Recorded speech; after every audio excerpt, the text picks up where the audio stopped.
The Jordan River is the heartline of Israel. It brings water all throughout the entire nation and flows from north to south all the way through the Sea of Galilee, all the way down to the lowest place on earth, the Dead Sea. During the time of Jesus, this was a major route throughout the entire nation, and in the modern day, it serves as the barrier between Israel and Jordan to the east. Throughout all of the Bible, the Jordan River was a major location for certain events in biblical stories, but I think most people know this as the place that John the Baptist baptized Jesus and declared him to be the Son of God and the Messiah coming into the world. Now, of course, we can't visit the entire Jordan River, but there are certain spots that are very special throughout it. Two in particular. There's one spot that is very touristy where everybody goes to get baptized. The water here generally flows faster and clearer and makes it a more pleasing place for people to actually get in the Jordan River. However, the place we're going today is the more traditional location where they believe the baptism of Jesus happened, as well as some other really unique and powerful biblical events. So, is this what you thought it would look like? The Jordan River, milky brown as it is every time I've seen it here at Qasr Al Yahud. This is a location where a couple of really interesting things happen. Two really interesting parallels of obviously hugely significant characters in the Bible. First of all, Jesus. This is most prominently known as the space that Jesus would have been baptized. This location, of course, in the Jordan River, we know that, but they say that this was the location in the wilderness where John the Baptist was actually baptizing people. Now, this is several miles away from Jerusalem. I'll kind of show it to you on the map about how far it is, but this is quite a big distance. So if people were coming out here to see John the Baptist, of course, it would have been a pretty big, momentous occasion for all of them to be here and to be baptized. It would have been a very life-changing thing, not just the flippant sort of like, oh, let's follow this random guy because he seems quirky, right? But if they're out here, it's because they really wanted to see John and hear what he had to say. And so it's really, really interesting. Of course, we can't know that for sure. This is what I would say is a B or C site, right? We don't actually know, but this is traditionally where it's held that this event happened.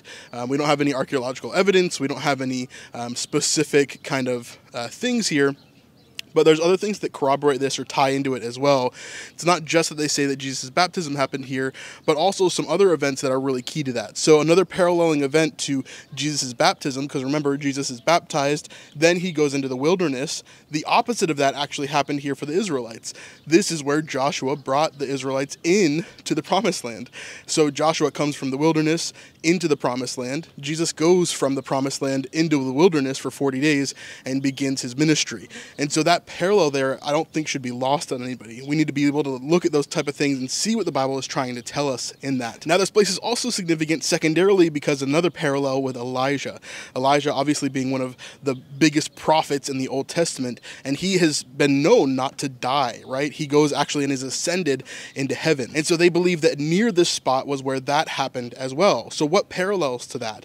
Well, the same exact situation that we saw earlier, Jesus and John the Baptist. John the Baptist is said to be the Elijah to come, right? Like the new prophet that's supposed to come and make the way for the Lord. And that's exactly what he does. So if Elijah was taken up from here, it would make sense that John would be here as the new Elijah, making his way in his ministry, making the way for Jesus to come. Now, one thing you may be asking is about this church here, and what you don't see in this frame is actually several churches all across the other side of the bank.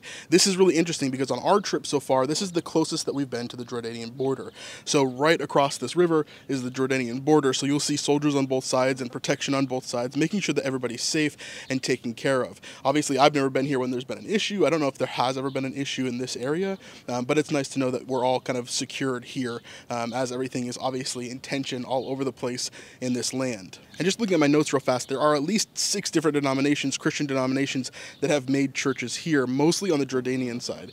And that is the Eastern Orthodox Church, the Roman Catholic Church, the Armenian Apostolic Church, the Coptic Orthodox Church, the Ethiopian Orthodox Tewahedo Church, and the Syriac Orthodox Church. So there are a bunch of different people on this side, and if you kind of get an aerial view, you can see all of these churches lined up in this area, all kind of claiming this piece of the Jordan River here. Now, while this is a B or a C site, I do like coming here rather than the other traditional Jordan River sites. The other sites are really touristy. and they actually try to sell you a lot of different things, including like robes or different things to get you to baptize in the river. Here you can just come. It's totally free to come here. You don't have to pay anything, and you can just get in the river whenever you want. So this is a really a better place, I think, to come visit the Jordan River.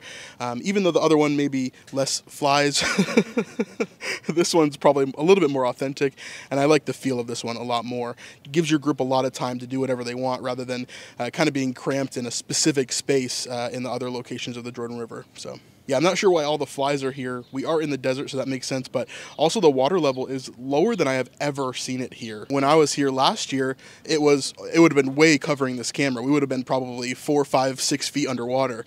And so the flies are coming out because of that too. All right, I think that's enough flies for me. Let me know what you think in the comments down below about this site, Qusayr El Yahud. And real quick at the end of this, I'm going to add on a little bit of a walkthrough. These we've actually done for almost every single location we went to in Israel. So if you want to see more of these walkthroughs, go ahead and sign up on our Patreon at snipesupport.com.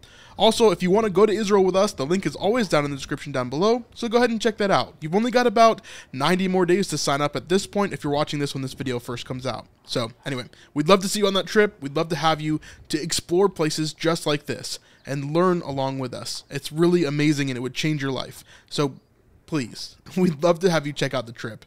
Enjoy this walkthrough.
You want some?